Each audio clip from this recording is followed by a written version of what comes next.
Hello everyone, मेरा नाम है मयंक और आज हम लोग सीखने वाले हैं मूविंग एवरेजेस क्या होते हैं। और उसके अंदर भी जैसे एसएमए लिख के आता है, कई जगह पे सिंपल मूविंग एवरेज, कुछ जगह ईएमए लिख के आता है।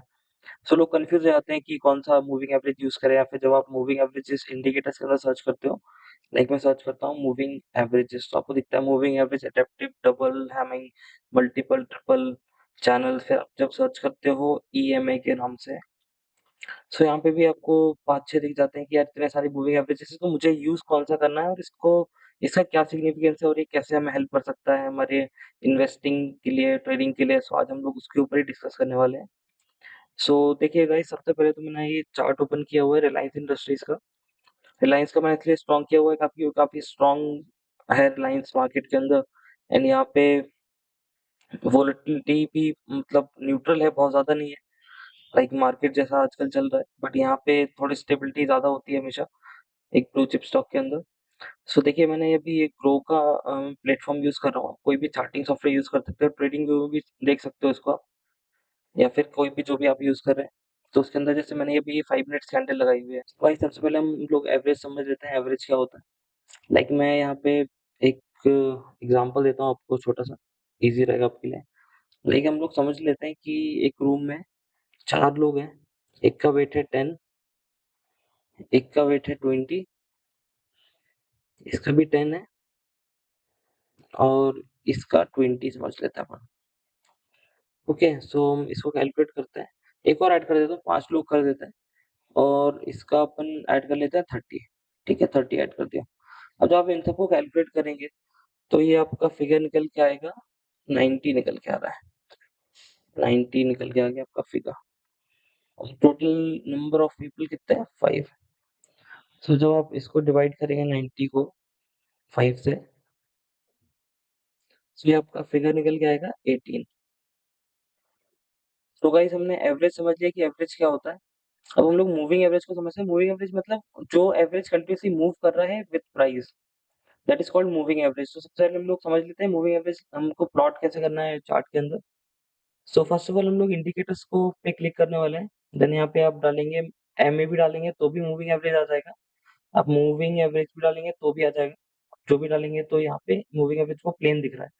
आपको ज्यादा कंफ्यूज नहीं होना है कि इतने सारे हैं, इसका क्या काम है, ये सब वो है। तो आप सिंपल मूविंग एवरेज पे क्लिक कीजिए, जो अपने काम का है अपन उसको सीखने वाले हैं। There are a number of indicators in trading view, so आप इतने सारे में कंफ्यूज मत होइए।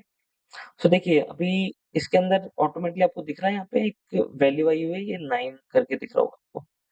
तो ये 9 क्या है, यहाँ पे हम समझ लेते हैं कि 9 मतलब ये लास्ट 9 कैंडल्स का मूविंग एवरेज है ना। अगर इसको हम चेंज करना चाहें टाइम फ्रेम, अगर मैं जितना टाइम फ्रेम चेंज करूंगा तो उतनी कैंडल्स का उस टाइम फ्रेम के हिसाब से ही मूविंग एवरेज दिखाने वाला है। अब मैं चाहूँ तो इस टाइम फ्रेम को चेंज भी कर सकता हूँ। सो मैं चेंज करने की जगह मैं एक और एवरेज प्लॉट कर लेता हूँ। आप कितने भी प्लॉट कर सकते हैं, मैं एक और मूविंग एवरेज डालता हूँ। ये भी सेम 9 का आया हुआ है, तो मैं एक काम करता हूँ, इसकी लेंथ बढ़ा के ना 20 कर देता हूँ। तो देखिए, एक और लाइन आ गई, इसका मैं कलर भी चेंज कर देता हूँ ताकि इजी रहे आपको समझने के लिए। एक मिनट, क्या,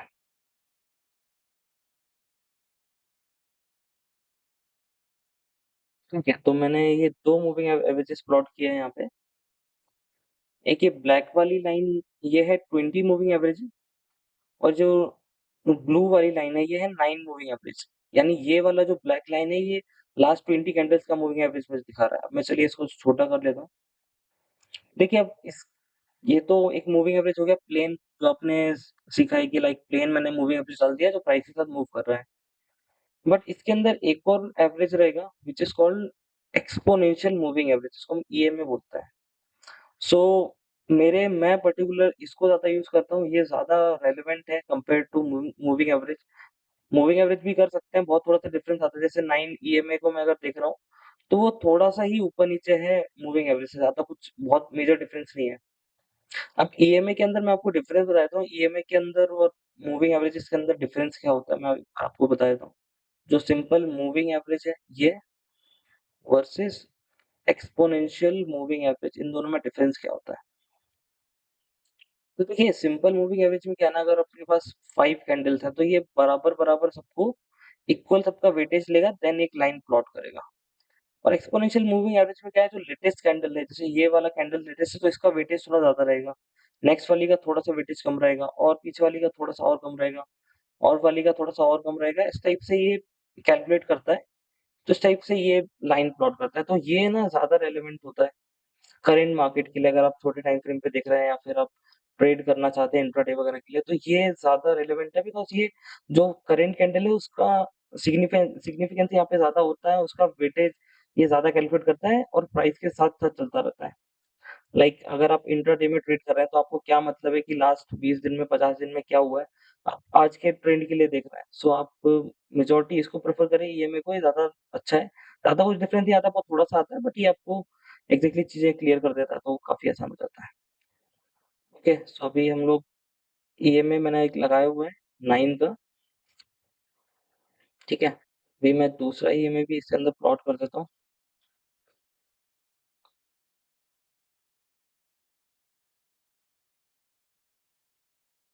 ये हम लोग यूज कर लेते हैं 20 का। एक और भी मैं लगा देता हूँ, कितने भी आप प्लॉट कर सकते हैं, मेजोरिटी आप 2-3 प्लॉट करें जिससे आपको थोड़ा सा एक ओवरव्यू मिल जाए तो काफी अच्छा रहेगा। अभी 20 की जगह इसको हम लोग 50 ले लेते हैं। स्टाइल चेंज कर देता हूँ, इसको मैं कर देता हूँ अपना, मैं इसको 50 वाले को रेड कलर कर देता हूँ, और इसकी जो थिकनेस है थोड़ी सी और ज्यादा मोटी सी कर देता हूँ। ठीक है, और जो 20 वाला है, 20 वाले को हम लोग रखते हैं कलर में, इसको हम लोग ब्लैक रख लेते हैं। ओके, एंड इसकी थिकनेस भी थोड़ी सी बढ़ा देते हैं, और ये ग्रीन, ये ब्लू में है ही। ठीक है, सो आप देख रहे हैं कि चार्ट पे आपको 3 लाइनें दिख रही होंगी कि यार ये लाइंस क्या है। ठीक है, सो अब हम लोग अभी 5 मिनट्स के टाइम फ्रेम पे है, आपको इन्वेस्टिंग और ट्रेडिंग दोनों के लिए बताने वाला हूँ कि आपको इसको यूज कैसे करना है। सो सबसे पहले मैं आपको 50 मूविंग एवरेज को हटा देता हूँ। भी आप इंट्राडे के लिए पकड़ते हैं, जैसे आज का मार्केट यहाँ पे खुला, गैप अप खुला, फिर नीचे आया, फिर ऊपर गया, ऐसे चलता गया। सो देखिए, स्ट्रैटेजी आपको इंट्राडे के लिए कैसे मिलने वाली है, मैं बता देता हूँ आपको। साइडवेज मार्केट में ये मूविंग एवरेजेस बहुत अच्छा वर्क नहीं करते हैं, तो साइडवेज मार्केट में कोई भी इंडिकेटर्स अच्छे वर्क नहीं करते हैं, तो आप अवॉइड करें उस टाइम पे ट्रेड करना, या फिर कुछ भी पोजीशन बनाना चाहते हैं तो। देखिए, मैं आपको और पीछे लेके चलता हूँ। चाहे तो और अगर और छोटे टाइम फ्रेम पे लेना चाहें तो ये 9 की जगह 5 ईएमए भी ले सकते हैं, तो वो और थोड़ा कैंडल के पास रहेगा और वो और अच्छा आपको सिग्नल जनरेट कर देगा। जितना छोटा ईएमए रहेगा उतना जल्दी सिग्नल जनरेट करेगा, बट वो कभी-कभी फेक भी हो सकता है। देखिए, कि यहाँ पे आपको मिल रहा है कि आप इन पे ही बना सकते हैं, मैं आपको बताता हूँ कैसे करना है वो भी।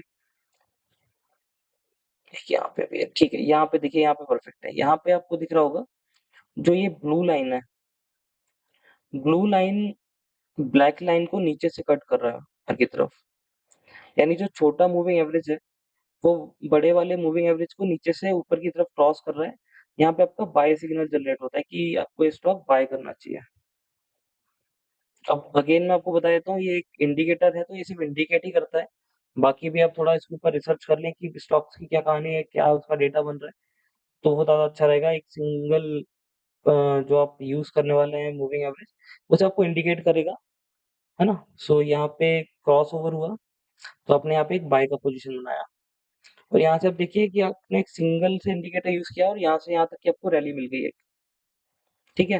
अब यहाँ पे सेकंड सिनेरियो हो गया कि नेक्स्ट डे मार्केट ओपन हुआ, और यहाँ पे ये सेकंड कैंडल के आसपास इसने सिग्नल दिया कि यहाँ पे एक ऊपर से क्रॉस कर रही है। बड़े वाले मूविंग एवरेज को छोटा वाला मूविंग एवरेज क्रॉस कर रहा है। तो यहाँ पे हमारा सेलिंग का सिग्नल जनरेट हुआ। सो सेलिंग का सिग्नल जनरेट हुआ ये कैंडल के आसपास, ये कैंडल पे जनरेट हुआ है, तो आप यहाँ कहीं एंट्री करेंगे, या फिर ये बाउंस का वेट करेंगे, यहाँ पे एंट्री किया है आपने। सो यहाँ से देखिए, आपको एक छोटा सा रैली यहाँ पे मिल गया आपको, ये अप्रॉक्स हाई से अगर पकड़े तो लो आ जाता है 34, मतलब मोटा मोटी 20 पॉइंट्स नीचे आया हुआ मार्केट। ठीक है, अगेन देखिए यहाँ पे फिर क्रॉस किया है नीचे, जो छोटा वाला मूविंग एवरेज है उसने इसको नीचे से क्रॉस किया है। देन अगेन आपको यहाँ पे एक रैली मिलेगी, एंड यहाँ भी नजदीक गया है ये, मतलब आप यहाँ पे एंट्री कर सकते हो वापस से, अगर देखिए क्रॉस नहीं किया है, ये इसके पास गया है और पास जाके वापस से, तो यहाँ पे भी आप एंट्री बना सकते हो, कोई प्रॉब्लम नहीं है, ये भी अच्छा एक पोजीशन रहेगा जहाँ पे एंट्री बना सकते हो, यहाँ पे भी एंट्री बना सकते हो। देखिए, फिर ये नजदीक आया, देन वापस ही मल्टीपल टाइम्स आपको एंट्री मिल सकती है, यहाँ पे भी आप एक एंट्री बना सकते हो। देन फिर ये ऊपर जा रहा है कंटिन्यूसली, देखिए इसके पास ही चल रहा है। तो यहाँ तक की आपको रैली मिल जाती है अगर आप ये सिर्फ एक सिंगल मूविंग एवरेज ही फॉलो करते हैं यहाँ से यहाँ तक। तो आप यहाँ से यहाँ तक मैं आपको एक वो दिखा देता हूँ कि कितना लंबा ट्रेंड ये कैप्चर हुआ है यहाँ कहीं से। एक मिनट, यहाँ से मैंने पकड़ा और यहाँ तक देखिए रिलायंस के अंदर 74 पॉइंट्स का आपको प्रॉफिट मिलता है यहाँ पे। अराउंड 2.65% है स्टॉक का। और ये टोटल जो मोमेंटम है ये 1 डे 22 आवर्स यानी 2 दिन का है, पकड़िए आप इसको, कि ये 19 के आसपास से स्टार्ट हुआ, 19, 20 और 21 तक का ही है ये, है ना। सो देखिए सिंपल सा मूविंग एवरेज के क्रॉसओवर्स पे अगर आप बाय सेल करेंगे तो भी आपके अच्छे ट्रेड्स जनरेट हो सकता है। देखिए यहाँ पे आज का मार्केट जैसा बताता हूँ मैं आपको। आज मार्केट गैप अप ओपन हुआ, देन फिर नीचे आया, फिर वापस से ऊपर की तरफ रैली किया, फिर यहाँ पे नीचे आया, देन यहाँ पे रेंज में खत्म हो गया। सो ये थोड़ा-सा साइडवेज मार्केट है, तो यहाँ पे आप मूविंग एवरेज को थोड़ा-सा अवॉइड करेंगे तो अच्छा रहेंगे। जैसे ये एक रेंज दिख रही होगी आपको, एक ये रेंज के अंदर नीचे तक गया है, लाइक मतलब उसने अपना जो डे का जो लो है उसको रिस्पेक्ट किया है, ये डे लो यहाँ पे ही है। तो ये छोटी सी रेंज के अंदर है, तो यहाँ पे आप अवॉइड कर सकते हैं। ये तो हम लोग देख रहे थे 5 मिनट्स के चार्ट फ्रेम पे, लाइक यहाँ पे आप कैसे इसको कर सकते हैं। और भी पीछे आप जाके देखते हैं। और एक और मैं आपको बताता हूँ, अगर आपको और छोटे टर्म के लिए ट्रेड्स चाहिए तो आप 9 की जगह ना इसको 5 भी कर सकते हैं, तो उसपे भी आपको अच्छे ट्रेड्स मिलेंगे। जल्दी आपको क्रॉसओवर मिलेगा, आपकी एंट्री बहुत जल्दी हो जाएगी। छोटे-छोटे स्टॉप लॉस लेके फिर स्कैल्पिंग के लिए ट्रेड्स बना सकते हैं। लाइक देखिए मॉर्निंग में मैं आपको बताता हूँ। देखिए जैसे पुराना वाला जो 9 ईएमए था, वो यहाँ पे टच क्रॉस नहीं कर रहा था, वो यहाँ पे ऊपर से ही जा रहा था। बट यहाँ पे प्रॉपर्ली क्रॉस कर गया, यहाँ पे आपको वापस से क्रॉसओवर करना है, यहाँ पे भी एंट्री बना सकते हैं। एंड देखिए यहाँ पे तो नहीं टच हुआ है, यहाँ पे भी पर क्रॉस हुआ है, तो यहाँ भी एंट्री बना सकते हैं। यहाँ भी ये तो कट पहले से दिख ही रहा था आपको। लाइक आप यहाँ पे भी एक एंट्री बना सकते हैं, यहाँ से भी अच्छा खासा रैली मिला है। एक यहाँ पे एंट्री मिल सकता था आपको छोटा-सा, ये कर सकते हैं आप। और देखिए यहाँ पे जो ऊपर से कट किया तो फिर नीचे की तरफ डाउन ट्रेंड में आया ये। यहाँ पे ऊपर से टच किया, यहाँ पे ऊपर से जब इसको क्रॉस किया तो फिर नीचे की तरफ आपने बना लिया। सो सिंपल सा एक वो है कि जब छोटा वाला मूविंग एवरेज बड़े वाले को ऊपर से क्रॉस करेगा, देन आपको सेल का पोजीशन बनाना है, नीचे से क्रॉस करेगा तो आप बाय का पोजीशन बना सकते हैं। और अगर आप छोटे-छोटे ट्रेड्स बना रहे हैं इंट्राडे के अंदर तो मैं आपको उसका स्टॉप लॉस और टारगेट भी बता देता हूँ। लाइक जैसे कि ये वाला ऊपर से क्रॉस किया है ना? तो ऊपर से क्रॉस करने के बाद आप 1 या 2 कैंडल के बाद एंट्री कीजिए। तुरंत एंट्री मत कीजिए, क्योंकि मूविंग एवरेज है वो एक्स्पोनेंशियल मूविंग एवरेज है, तो प्राइस के साथ वो चेंज भी हो सकता है। लाइक जैसे कुछ प्लेसेस पर आएगा, जैसे यहाँ पे देखिए, यहाँ पे किसी ने यहाँ पे बाइंग की पोजीशन बनाई होती, तो यहाँ थर्ड कैंडल में ही वो डिप आके फिर थर्ड कैंडल के बाद फोर्थ कैंडल में वहाँ पे मार्केट नीचे की तरफ आ गया। सो आप ऐसी कंडीशंस में एकदम तुरंत पोजीशन ना बनाएँ। थोड़ा-सा वेट कीजिए कि यहाँ पे अगर क्रॉसओवर के बाद थोड़ा-सा मार्केट सस्टेन करता है उस पोजीशन में, तो फिर अच्छा ट्रेड बनेगा। जैसे यहाँ पे, यहाँ कहीं क्रॉसओवर हुआ, फिर 1, 2, 3 हम लोग थर्ड कैंडल के आस-पास एंट्री कर सकते हैं। आप एंट्री की एंड देन एंट्री करने के बाद जो आप स्टॉप लॉस बनाएँगे, तो वो आप जो हायर वाला जो प्रीवियस कैंडल है इसका हाई को आप स्टॉप लॉस रख सकते हैं, बहुत छोटा-सा स्टॉप लॉस बनेगा। तो अगर कैंडल बहुत ज़्यादा बड़ी है पुरानी वाली, तो फिर आप एक नॉमिनल स्टॉप लॉस आपके अकॉर्डिंगली रख सकते हैं। लाइक रिलायंस जैसे शेयर के अंदर आप 4 या 5 पॉइंट का स्टॉप लॉस रखेंगे तो ठीक है, चल जाएगा इंट्राडे के लिए, है ना? और टारगेट्स आप देखिए, जैसे ये ट्रेंड तो जा रहा है नीचे की तरफ, टारगेट्स आप अगर इतने 5 पॉइंट का स्टॉप लॉस रखा है तो आप 10 पॉइंट का टारगेट रखिए, या फिर 1:1 या 5 पॉइंट्स का भी टारगेट भी रख सकते हैं। या फिर अगर आपके पास क्वांटिटी ज़्यादा है, तो आप 5 पॉइंट्स पे 50% क्वांटिटी का जो प्रॉफिट है वो बुक कीजिए, बाकी 50% को आप स्टॉप लॉस को ट्रेल कीजिए प्राइस पे, यहाँ पे आप लेकर आइए और फिर उसकी रैली को एन्जॉय कीजिए। अगर वो ट्रेड आपके फेवर में नहीं भी जाता है तो आपको लॉसेस नहीं होंगे। सो ऐसे करके आप पूरी रैली एन्जॉय कर सकते हैं। आप ये मत सोचिए कि यार मैं पूरा का पूरा प्रॉफिट एक बार में ही लेके जाना चाहता हूँ। वो करने जाएँगे तो अगर ट्रेड फेल हो गया तो आपका कैपिटल काफ़ी लूज़ हो सकता है और जो प्रॉफिट है वो भी हाथ से चला जाएगा। सो ये आप टारगेट्स उसके लिए कर सकते हैं। और इसके अलावा भी हम लोग और भी बड़े साइज़ की मूविंग एवरेज को भी लेने वाले हैं। जैसे मैंने अभी 50 चालू किया है, मैं 5 को हटा देता हूँ, मैं 50 और 20 रखता हूँ। एंड मैं यहाँ पे टाइम फ्रेम भी बढ़ा देता हूँ, क्योंकि अब हम लोग इन्वेस्टिंग की बात करने वाले हैं, तो मैं 5 मिनट्स की जगह इसको 1 डे पे लेके आ जाता हूँ।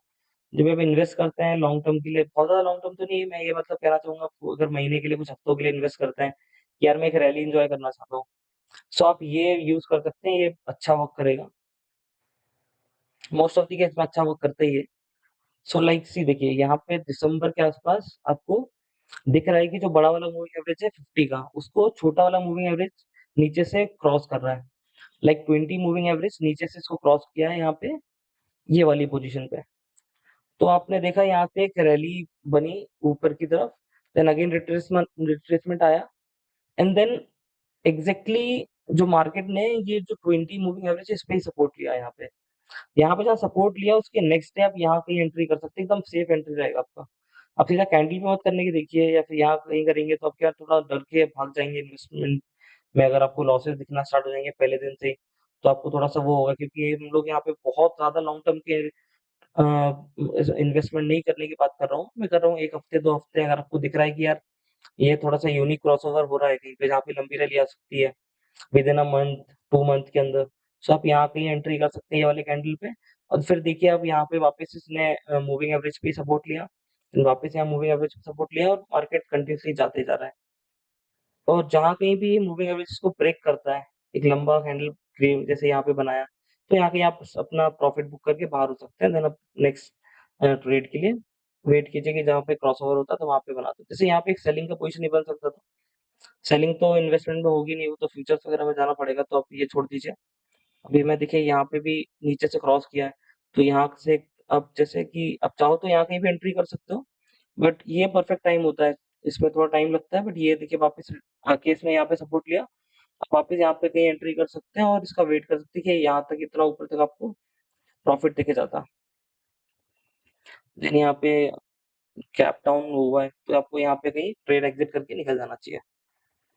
क्योंकि इतना बड़ा गैप डाउन हुआ है, सो दैट मीन ट्रेंड आपका चेंज हो चुका है, कुछ ना कुछ प्रॉब्लम हुई है वहाँ पे। अब यहाँ पे और पीछे चलते हैं अपन। देखिए यहाँ पे भी एक छोटा-सा ट्रेड दिया है इन्होंने, मूविंग एवरेजेस ने एक नीचे से क्रॉस किया है, यहाँ कहीं आप एंट्री कर सकते थे। या तो थोड़ा वेट कर लेंगे तो यहाँ की जैसे सपोर्ट लिया देन यहाँ से एंट्री करके यहाँ के अपना प्रॉफिट बुक कर सकते हैं। मार्केट 1-2 दिन कंटिन्यू से नीचे आ रहा है, तो अगर आपको ये बड़ा-सा कैंडल मिल गया, अच्छा खासा प्रॉफिट मिल गया, तो आप बुक करके बाहर हो सकते हैं। क्योंकि यहाँ पे देखिए जैसे कि अगर आप यहाँ पे होल्ड भी करते हैं कि यार मूविंग एवरेज को क्रॉस होने का वेट करता हूँ मैं, तो यहाँ पे आपका बहुत बड़ा नुकसान तो नहीं होगा क्योंकि अपनी एंट्री यहाँ पे ही होने वाली है। तो एटलीस्ट जब ये क्रॉस करेगा तो आप 0 टू 0 या फिर मतलब कुछ थोड़ा बहुत प्रॉफिट कमा के ही बाहर निकलेंगे। तो सच्चाई है कि अगर आपको रैली मिल गई है, कंटिन्यूअसली 2-3 दिन सेलिंग आ रही है, तो आप एटलीस्ट बाहर हो जाएँ तो ठीक रहेगा। या फिर आप यहाँ कहीं बाहर हो जाइए और वेट कीजिए अगर मूविंग एवरेज से वापस आता है और फिर अगर रिवर्स करता ही है, तो आप वापस से यहाँ कहीं फिर एक पोज़ीशन बना सकते हैं, जब तक ये मूविंग एवरेज से ऊपर चल रहा है। और ट्रेंड तब तक चेंज नहीं होगा, जब तक ये दोनों मूविंग एवरेजेस ये ब्रेक नहीं कर देगा, देन आप समझ जाइए कि डाउन ट्रेंड में आ गया मार्केट। और पीछे चलते हैं। देखिए यहाँ भी क्रॉसओवर हुआ, यहाँ की एंट्री करते हैं, कोई एक अच्छा-सा रैली मिल जाता है यहाँ तक। तो यहाँ पे भी बहुत अच्छा रैली मिला, यहाँ पे क्रॉसओवर हुआ, उसके बाद तो आपको बहुत लंबा रैली मिला ऊपर तक। और अभी इन्वेस्टमेंट टर्म के हिसाब से बात करता हूँ, अगर आप बहुत लॉन्ग टर्म इन्वेस्ट करना चाहते हैं, तो आप डे की जगह ना इसको वीकली चार्ट लगा लें तो ज़्यादा बेस्ट रहेगा आपके लिए। मंथली में भी देख सकते हैं, अगर बहुत लमसम अमाउंट आप लगाने वाले हैं तो। देखिए यहाँ भी सेम ही है, लेकिन इसके पहले यहाँ पे अप्रैल, ये तो कोविड के बाद का है, सो कोविड के बाद को हम अवॉइड करेंगे। देखिए एयरलाइन सबसे अब ट्रेंड में ही है, कोई बहुत मेजर डाउनफॉल आया नहीं इसके अंदर। सो वीकली में तो बहुत मुश्किल से मिल रहा है, यहाँ कहीं आपको क्रॉसओवर दिख रहा है। और फिर एक यहाँ पे ये डाउन का वाला है, यहाँ पे रिसेंटली दिसंबर के आसपास आया था, ये अप ट्रेंड के लिए है। सो वीक की जगह आप डे में ही सर्च करें क्योंकि अभी बहुत टाइम से रिलायंस में ऐसा कुछ मेजर मूवमेंट आया भी नहीं है डाउन साइड के लिए। सो आप डे में सर्च कर सकते हैं कि यार आपको नॉर्मल इन्वेस्ट भी करना है तो वेट कीजिए थोड़ा-सा एक क्रॉसओवर का, जहाँ ये दिखता है आपको अच्छा सा क्रॉसओवर। जैसे यहाँ पे अभी मार्केट कवर करने का ट्राई तो कर रहा है, इन केस यहाँ पे कोई प्रॉब्लम आती है और नीचे की तरफ जाता है तो आपको वापस से मौका मिलेगा, तो तब इन्वेस्ट कीजिए तो रिस्क रिवॉर्ड आपका अच्छा रहेगा। और लोग जल्दी पैनिक नहीं करते इन कंडीशंस के अंदर। तो एक तो ये आप मूविंग एवरेजेस को यूज़ कर सकते हैं और इसके अलावा शॉर्ट टर्म के लिए आपको बताया कि कम नंबर के मूविंग एवरेजेस यूज़ करेंगे तो शॉर्ट टर्म के लिए आपको छोटे-छोटे ट्रेड दे सकते हैं, तो वहाँ पे भी आप कर सकते हैं। अब अगेन मैं आपको बता दूँ कि मूविंग एवरेज भी एक लैगिंग इंडिकेटर है, लाइक ये प्राइस को ही फॉलो करता है, कोई अलग से कोई चीज़ नहीं बताता है, लाइक प्राइस जैसा चलता जाता है, उसके अकॉर्डिंगली एक लाइन प्लॉट करता जाता है, सो आपको एक बेसिक अंडरस्टैंडिंग मिल जाती है कि प्राइस अभी ऊपर चल रहा है, नीचे चल रहा है या फिर उसके जो एवरेज है उसके कैसे चल रहा है। बिकॉज़ देखिए एक जो नेचर का जो लॉ है कि कोई भी चीज़ होती है वो अपने एवरेज तक आती है। लाइक यहाँ भी आप देख सकते हैं कि ये 20 मूविंग एवरेज का जो ब्लैक लाइन खींचा हुआ है, ये बनाया हुआ है यहाँ पे इन लोगों ने ऑटोमेटिकली प्लॉट किया है। प्राइस अगर चल रहा है तो देखिए वापस से आके इसके पास ही आता है, फिर वापस इस मूविंग एवरेज पे ही सपोर्ट लेता है वो। अगेन इसने फिर इस मूविंग एवरेज पे सपोर्ट लिया, देन अगेन यहाँ पे भी सपोर्ट लिया, यहाँ पे भी सपोर्ट लिया, तो वो अपने एवरेज को रिस्पेक्ट करता है प्राइस हमेशा। और अगर इसको तोड़ता है तो देन फिर आप समझ जाइए कि ट्रेड चेंज आपका ट्रेंड है चेंज हो चुका है। अगर बड़े फ्रेम पे आपको दिख रहा है कि टूट गया तो फिर आप उसको अच्छा सिग्नल मान सकते हैं, छोटे टाइम फ्रेम पे तो इतना नहीं पता चलता है। सो आपको कंटिन्यूअसली दिखता रहेगा कि प्राइस कितना अच्छी तरीके से अपने जो एवरेज है उसको रिस्पेक्ट करता है, वापस नीचे आता है देन फिर ऊपर जाता है, वापस इस पे ही सपोर्ट लेता है देन वापस ऊपर जाता है, यहाँ पे इसने सपोर्ट ब्रेक किया। सो इसके थ्रू आप इसके अंदर पोज़ीशन बना सकते हैं, तो बहुत ही सिंपल इंडिकेटर है, जो लोग इन्वेस्ट करना चाहते हैं और उनको समझ नहीं आ रहा है कि यार ये कैंडल्स वगैरह क्या है, कैसे क्या इनको यूज़ करना है। तो उनको नहीं बेसिक कुछ आइडिया मिल रहा है तो आपको सिंपल सा आपका चार्टिंग सॉफ्टवेयर ओपन करना है या इंडिकेटर्स के अंदर आप जाइए, मूविंग एवरेज से जगह आप ईएमए सर्च करेंगे, एक्स्पोनेंशियल मूविंग एवरेज, प्लॉट करेंगे, आपको बहुत लॉन्ग टर्म बनाया था 50 मूविंग एवरेज देख सकते हैं, 100 भी देख सकते हैं, कोई ऐसा प्रॉब्लम नहीं है, 100 करेंगे थोड़ा-सा और दूर आएगा, क्रॉसओवर थोड़ा-सा मुश्किल से मिलेगा आपको, जो थोड़े से अच्छे स्टॉक्स हैं उनके अंदर तो जल्दी मिलता नहीं है। ठीक है, तो 50 देख लेंगे शॉर्ट टर्म मोमेंटम के लिए और टाइम फ्रेम आपको डे में देखना है, अगर आप 1 हफ्ते या फिर 1 महीने के लिए बनाएँ तो डे में अच्छा रहेगा आपको। और इसके साथ-साथ आप 50 के अलावा 20 वाला भी प्लॉट कर लीजिए और जहाँ भी क्रॉसओवर हो रहा है, आप एक छोटा-सा पोज़ीशन बना सकते हैं 1-2 हफ्ते के लिए, 3 महीने के लिए, ऐसा छोटा पोज़ीशन बना सकते हैं। प्रॉफ़िट्स आए बुक करके बाहर हो जाइए, वेट कीजिए वापस से ट्रेंड के चेंज होने का। तो इससे क्या होगा ना, लाइक जैसे देखिए मैं आपको दिखाता हूँ, मैं इसको हटा देता हूँ और मैं यहाँ पे लाइन चार्ट प्लॉट करता हूँ, ठीक है। अगर आप एक लॉन्ग टर्म इन्वेस्टर हैं, आप करते हैं इन्वेस्ट, लेकिन आपने यहाँ पे गलती से इन्वेस्ट कर दिया, आपको लग रहा है कि यार ब्रेकआउट आ जाएगा इस बार मार्केट ब्रेक करके निकल जाएगा। तो ये अप्रैल 2022 का है, ठीक है? यहाँ पे आपने इन्वेस्ट किया होगा तो मार्केट देखिए यहाँ से रिजेक्शन मिला प्राइस को, नीचे आया वापस ऊपर गया जून में, अप्रैल से जून, अप्रैल, मई, जून 3 महीने यहाँ पे हो गए। देन अगेन नीचे आया, फिर ऊपर जाने का ट्राई किया, फिर दिसंबर में वापस ऊपर जाने का ट्राई किया उसने। फिर नेक्स्ट ईयर 2023 में इसने ये लेवल को हल्का-सा ब्रेक किया। मतलब बहुत ज़्यादा नहीं, वो लगभग उसी एरिया में है। सो वापस नीचे जाना स्टार्ट किया, फिर यहाँ कहीं अभी जाके इसने लेवल तोड़ा है 2024 में। सो मैं ये दिखा रहा था कि अप्रैल 2022 से 2024 लाइक इसको 2 साल लग गए ये लेवल ब्रेक आउट करने में। तो एज़ अ स्मार्ट इन्वेस्टर आप क्या कर सकते हैं? लाइक आप यहाँ कहीं इन्वेस्ट करने से बच सकते हैं अगर आप मूविंग एवरेजेस को फॉलो कर रहे हैं सिंपल सी। लाइक मैंने ये 20 और 50 मूविंग एवरेज लगाया तो आप वेट करेंगे इनके क्रॉसओवर का। अगर आपने यहाँ कहीं जैसे क्रॉसओवर हुआ तो यहाँ कहीं आप बाय करेंगे और एटलीस्ट यहाँ कहीं आप जैसे ये इसको ब्रेक करता है छोटे वाले मूविंग एवरेज को, तो यहाँ कहीं आप अपना प्रॉफिट बुक करके बाहर हो जाएँगे। और उसके बाद वेट मत कीजिए कि और ऊपर चला जाएगा, अगर वापस से डिप मिलता है तो वहाँ बाय करिए ना। नीचे आया देन वापस यहाँ पे क्रॉसओवर मिला तो आप यहाँ पे बाय कीजिए। अगेन यहाँ कहीं प्रॉफिट बुक कीजिए, यहाँ यहाँ कहीं प्रॉफिट बुक करके आप बाहर निकल सकते हैं। देन वेट कीजिए प्रॉपर मूवमेंट का, जहाँ पे भी क्रॉसओवर मिलता है वहाँ पे बाय करके आप छोटे-छोटे टाइम फ्रेम पे अच्छे प्रॉफिट्स बना लेंगे इस जितना भी लॉन्ग टर्म ये चल रहा है। तो ये मेरे हिसाब से ज़्यादा अच्छा है कि आप इस हिसाब से पैसे बनाएँगे, क्योंकि स्टॉक अगर देखा जाए तो यहाँ से यहाँ तक इतने साल में अभी 2 साल के बाद उसने आपको ये एरिया पे कुछ प्रॉफिट दिया होगा, वो भी बहुत कम रहेगा। सो प्रॉफिट्स कम होते हैं तो फिर इंटरेस्ट भी आदमी कम हो जाता है कि यार प्रॉफिट्स तो जनरेट हो नहीं रहे, 1 साल 2 साल बाद भी पैसा कुछ खास बढ़ा नहीं है। कुछ स्टॉक्स हालाँकि ऐसा नहीं करते हैं सारे के सारे, बट मैं आपको एक जनरल एग्ज़ाम्पल दे रहा हूँ। एचडीएफसी का भी सेम है, वो एक पर्टिकुलर 1700 के एरिया के आस-पास से बार-बार उसको प्राइस को रिजेक्शन मिलता है। सो जो लोग ने अगर टॉप पे बाय किया है, अब देखिए अब लोग टेक्निकल्स देखते नहीं हैं, या फिर जो नए लोग हैं जो आके सीधा पैसा इन्वेस्ट करते किया लॉन्ग टर्म इन्वेस्टमेंट के लिए और वो कहीं से गलती से उन्होंने एकदम टॉप पे ही इन्वेस्ट कर दिया। सो फिर उनके लिए थोड़ा-सा पैनिक कंडीशन हो जाती है, नीचे आता है जब तक मार्केट बहुत ज़्यादा नीचे आता है, तो वो घबरा के मार्केट को अपनी पोज़ीशन से एग्ज़िट कर देते हैं कि काफ़ी लॉसेस हो गए। और देन फिर उनको लगता है कि मार्केट हमारे लिए नहीं है या फिर मार्केट अच्छा नहीं है। एटलीस्ट उनको बेसिक अंडरस्टैंडिंग रहेगी तो वो उन गलतियों से बच जाएँगे। सो गाइस ये तो एक डिटेल इन्फॉर्मेशन थी मूविंग एवरेजेस के ऊपर। कौन-सा आपको यूज़ करना है, कैसे प्लॉट करना है, किस टाइम फ्रेम पे देखना है, इंट्राडे के लिए कैसे करना है और आपको अगर आप लॉन्ग टर्म इन्वेस्टमेंट के लिए देख रहे हैं तो वहाँ पे कैसे करना है। तो ये आपको काफ़ी हेल्प कर सकता है। बाकी कुछ भी आपको इसको लेके डाउट्स हैं या फिर कुछ और भी आप जानना चाहते हैं तो प्लीज़ कमेंट सेक्शन में आप पूछ सकते हैं। और कुछ भी आपको टॉपिक्स भी लगते हैं कि इसके बारे में जानना है तो वो भी आप कमेंट कर सकते हैं, तो हम लोग ट्राई करेंगे उसके ऊपर वीडियोज़ बनाने के लिए। तब तक के लिए थैंक यू एवरीवन।